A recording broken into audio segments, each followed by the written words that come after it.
একজন পতিতা যেন বুঝতে পারে আজকে যে তাকে শরীর বিক্রি করে খাওয়া লাগতেছে এর কারণ, আজকে একটা বেকার সে যেন বুঝতে পারে তাকে যে ট্রেনের তলায় গিয়ে মাথা দিতে হচ্ছে এর কারণ, আজকে যে আমাদের একজন গরিব মানুষ আজকে মাছের কাঁটা কিনে খাচ্ছে, চিন্তা করা যায়, পাঙাশ মাছের কাঁটা কিনে নিয়ে যায় খাচ্ছে, ভাঙা ডিম কিনতে হচ্ছে মানুষকে আজকে, এর কারণ অমুক দল গিয়ে তমুক দল। আমরা ভাই কারো বিরুদ্ধে না, আমরা কোনো সরকার, এটা কোনো সরকার বিরোধী রাষ্ট্র বিরোধী কথা না, কোনো দল গিয়ে কোনো দল ক্ষমতায় আসলে আমাদের সমাধান হয়ে যাবে না, এটা না।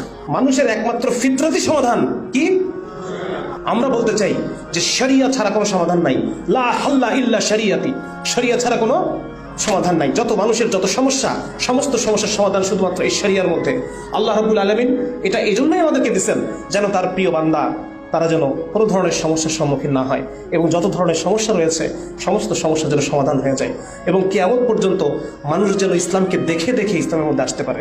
লা হাল্লা ইল্লা শরিয়া, এই হোক আমাদের স্লোগান, শরিয়া ছাড়া কোনো সমাধান নাই।